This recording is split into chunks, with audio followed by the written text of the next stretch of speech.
Bismillahirrahmanirrahim. Assalamualaikum warahmatullahi wabarakatuh.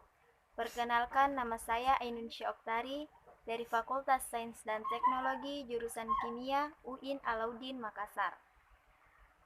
Pertama-tama marilah kita panjatkan puji syukur atas kehadirat Allah Subhanahu wa taala yang telah memberikan kita nikmat kesehatan, kesempatan pada hari ini. Salawat serta salam tetap tercurah kepada Nabi kita, Nabi Muhammad Sallallahu Alaihi Wasallam, Nabi yang telah membawa kita dari alam kejahiliaan menuju alam yang modern seperti sekarang ini.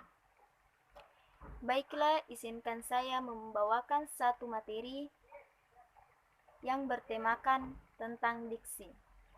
Yang pertama, pengertian diksi. Diksi secara singkat dapat diartikan sebagai pilihan kata. Menurut Kamus Besar Bahasa Indonesia, diksi adalah pilihan kata yang tepat dan selaras dalam penggunaannya untuk mengungkapkan gagasan sehingga diperoleh efek terlalu seperti apa yang diharapkan. Keterbatasan dalam kosakata dapat mengakibatkan seseorang kesulitan dalam menyampaikan maksudnya kepada orang lain. Dan jika orang tersebut menggunakan kosakata yang berlebihan, ini juga akan membuat orang lain sulit mengerti pesan yang disampaikan. Itu sebabnya para pembicara sering membaca dan berlatih terlebih dahulu agar menguasai diksi atau pilihan kata ketika berbicara.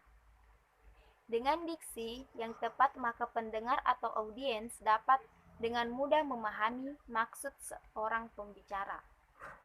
Agar lebih memahami apa sih diksi itu, maka kita bisa merujuk kepada pendapat beberapa ahli.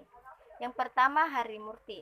Menurut Harimurti, pengertian diksi adalah pilihan kata dan kejelasan lafal untuk memperoleh efek tertentu dalam berbicara di depan umum ataupun dalam mengarang. Yang kedua, menurut Goris Krauss, adalah dibagi menjadi dua. Diksi yang pertama itu pilihan kata atau mengenai pengertian kata-kata mana yang digunakan untuk menyampaikan suatu gagasan, pengungkapan yang tepat, dan gaya penyampaian kata yang lebih baik sesuai situasi. Yang kedua, diksi merupakan kemampuan membedakan secara tepat nuansa-nuansa makna dari gagasan-gagasan yang disampaikan dan kemampuan untuk menemukan bentuk yang sesuai dengan situasi, serta nilai dari suatu rasa yang dimiliki kelompok masyarakat, pendengar, dan pembaca. Yang ketiga, menurut Susilo Mansurudin. Menurut Susilo Mansurudin, pengertian diksi adalah pilihan kata. Pemakaian diksi yang tepat, cermat, dan benar dapat membantu memberi nilai pada suatu kata. Pilihan kata yang sesuai dalam kata lain adalah tepat untuk mencegah kesalahan penafsiran yang berbeda.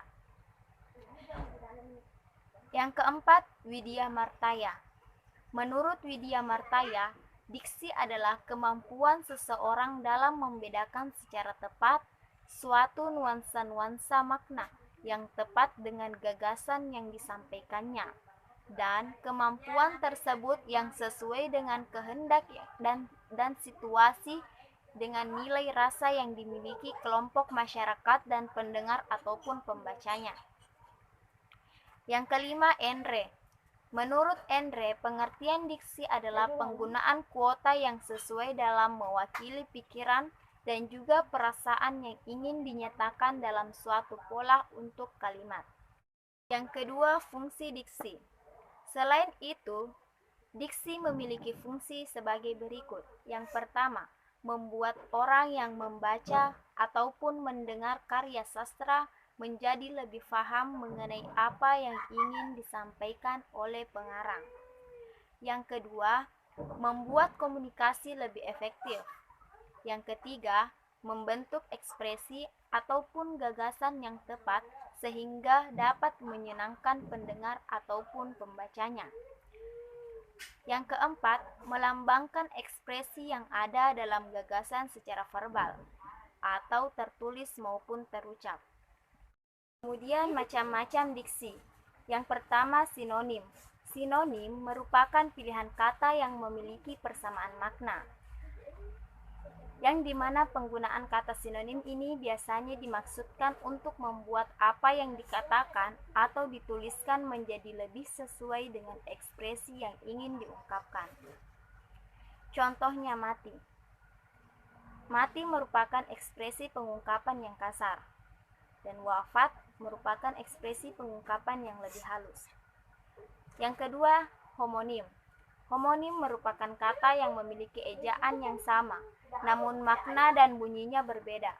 Contohnya, Asep merupakan nama orang, dan Asep juga bisa diartikan sebagai asap. Yang ketiga, homofon. Homofon merupakan kata-kata yang melalui bunyi yang sama tapi makna dan ejaannya yang berbeda. Contohnya, Anton menabung uangnya di bank secara rutin. Yang kedua, Bang Anton bekerja di perusahaan. Kata bank di atas memiliki bunyi yang sama tetapi makna yang berbeda. Kemudian selanjutnya homogrof. Homogrof adalah kata yang memiliki lafal dan arti yang berbeda, namun ejaannya sama. Contohnya, makanan favorit wanita itu adalah tahu goreng. Wanita itu tidak tahu kalau hari ini libur. Nah, kata tahu pada kalimat di atas ejaannya sama, tetapi artinya berbeda. Selanjutnya antonim. Antonim adalah pilihan kata yang memiliki makna yang berlawanan ataupun berbeda. Contohnya, besar berlawanan dengan kecil, naik berlawanan dengan turun, banyak berlawanan dengan sedikit, dan lain sebagainya. Selanjutnya kata umum. Kata umum adalah kata-kata yang memiliki makna dan cakupan pemakaian yang lebih luas. Kata-kata yang termasuk dalam kata umum disebut dengan hipernim. Pada umumnya, kata umum memiliki beberapa macam kata khusus, meskipun kata-kata khusus memiliki bentuk yang berbeda maknanya, tetaplah sama dengan makna kata umum. Contohnya, yang pertama, ayah melihat adiknya sedang dirawat di rumah sakit. Yang kedua, ayah menengok adiknya yang sedang dirawat di rumah sakit. Yang ketiga, ayah melirik adiknya yang sedang sakit di rumah sakit. Kalimat tersebut memiliki makna umum yaitu melihat, dan kata khususnya yakni menengok dan melirik. Selanjutnya kata khusus. Kata khusus adalah kata-kata yang ruang lingkup dan cangkupan maknanya lebih sempit atau disebut juga hiponim. Contohnya, kata umumnya misalkan melihat, kemudian kata khususnya menengok, melirik, menyaksikan, dan mengamati. Yang kedua, kata umum, misalnya mendatangi. Kata khususnya itu mampir, singgah, dan berkunjung. Selanjutnya, adapun persyaratan dalam ketetapan diksi menurut Goldcraft. Yang pertama, penggunaan kata konotasi dan denotasi secara cermat. Yang kedua, penggunaan kata sinonim atau hampir sama maknanya secara cermat. Yang ketiga, dapat membedakan kata-kata yang memiliki ejaan yang mirip. Yang keempat, penggunaan kata kerja pada kata depan harus secara idiomatis. Yang kelima, harus dapat membedakan kata khusus dan umum dalam tulisan atau pidato agar ketetapan diksi dapat terjamin. Selanjutnya, adapun persyaratan dalam ketetapan diksi menurut Goldcraft. Yang pertama, penggunaan kata konotasi dan denotasi secara cermat. Yang kedua, penggunaan kata sinonim atau hampir sama maknanya secara cermat. Yang ketiga, dapat membedakan kata-kata yang memiliki ejaan yang mirip. Yang keempat, penggunaan kata kerja pada kata depan harus secara idiomatis. Yang kelima, harus dapat membedakan kata khusus dan umum dalam tulisan atau pidato agar ketetapan diksi dapat terjamin. Selanjutnya, persyaratan diksi. Ada dua persyaratan yang harus dipenuhi dalam memilih kata, yaitu persyaratan ketetapan dan kesesuaian. Tepat artinya kata-kata yang dipilih itu dapat mengungkapkan dengan tepat apa yang ingin diungkapkan. Di samping itu, ungkapan itu juga harus dipahami pembaca dengan tepat. Artinya, tafsiran pembaca sama dengan apa yang dimaksud dengan penulis. Untuk memenuhi persyaratan ketetapan dan kesesuaian dalam pemilihan kata, perlu diperhatikan sebagai berikut. Yang pertama, kaidah kelompok kata atau frase. Yang kedua, kaidah makna kata. Yang ketiga, kaidah lingkungan sosial. Dan yang keempat, kaidah karang-mengarang. Hal ini dijelaskan satu persatu. Yang pertama, pilihan kata sesuai dengan kaidah kelompok kata atau frase.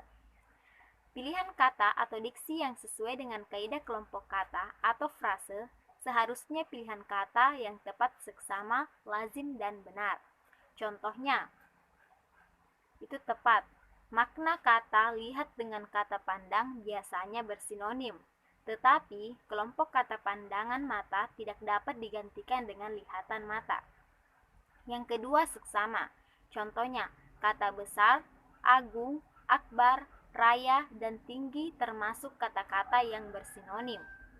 Kita biasanya mengatakan hari raya serta hari besar, tetapi kita tidak pernah mengatakan hari agung, hari akbar, ataupun hari tinggi. Begitu pula dengan kata-kata agung tidak dapat digantikan dengan kata besar ataupun kata raya ataupun kata tinggi, karena kata tersebut tidak seksama. Selanjutnya, lazim. Lazim adalah kata itu sudah menjadi milik bahasa Indonesia. Kata yang tidak lazim dalam bahasa Indonesia apabila dipergunakan sangatlah akan membingungkan pengertian saja. Contohnya, kata makan dan santap bersinonim. Akan tetapi tidak dapat mengatakan anjing bersantap sebagai sinonim anjing makan. Kemudian, kata santapan rohani tidak dapat pula digantikan dengan makanan rohani. Kedua kata ini mungkin pengelompokannya tepat, tetapi tidak seksama serta tidak lazim dari sudut makna dan pemakaiannya. Selanjutnya, pilihan kata sesuai dengan kaidah makna kata. Berdasarkan bentuk maknanya, makna dibedakan atas dua macam. Yang pertama, makna leksikal adalah makna kamus atau makna yang terdapat di dalam kamus. Makna ini dimiliki oleh kata dasar. Contohnya, makan, tidur, ibu, adik, buku, dan lain sebagainya. Yang kedua, makna gramatikal adalah makna yang dimiliki kata setelah mengalami proses gramatikal, seperti proses afiksasi atau pengimbuhan, reduplikasi atau pengulangan, dan komposisi atau pemajemukan.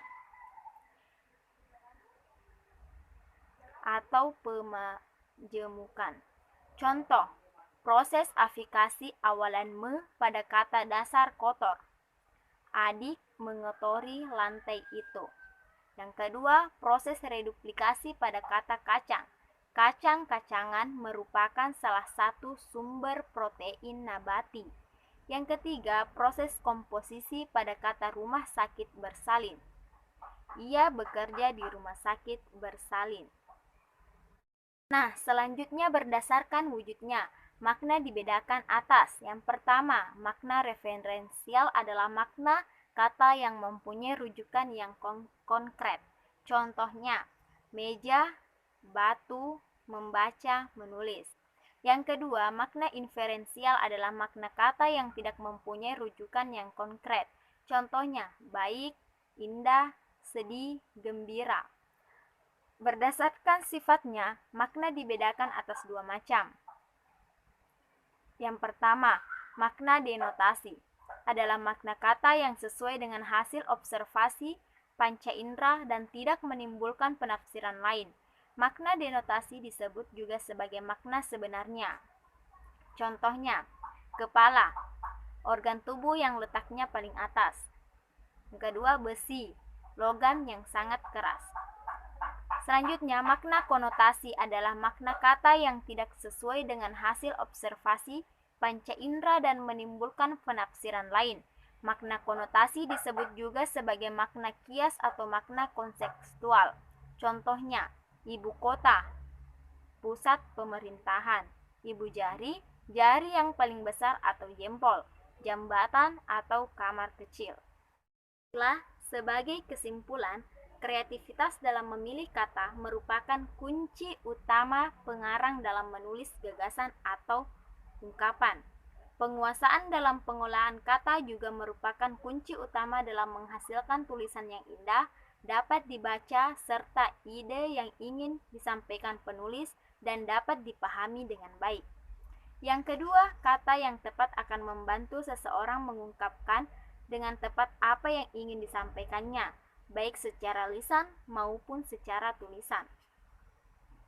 Nah, pemilihan kata juga harus sesuai dengan situasi, kondisi, dan tempat penggunaan kata-kata itu. Pembentukan kata atau istilah adalah kata yang mengungkapkan makna konsep, proses, keadaan, atau sifat yang khas dalam bidang tertentu. Berdasarkan kesimpulan yang saya sampaikan, maka kita dapat lebih menyimpulkannya bahwa diksi mempunyai persamaan, yaitu sama-sama penulis dan yang ingin menyampaikan sesuatu di hasil karya tulisannya dengan maksud agar pembaca dapat memahami dan tujuan dari si penulis tersebut. Baiklah, itulah tadi materi yang sempat saya sampaikan. Lebih dan kurangnya mohon dimaafkan. Assalamualaikum warahmatullahi wabarakatuh.